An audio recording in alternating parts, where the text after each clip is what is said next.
Breaking tonight, city leaders announcing the first step in a multi-million-dollar plan to add more affordable housing to Omaha's urban core.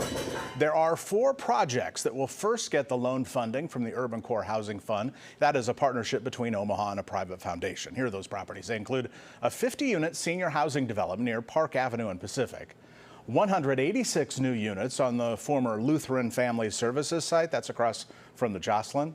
A renovation of multifamily home near 38th and Dodge. It also includes the renovation of the former City View apartments near 22nd and St. Mary's.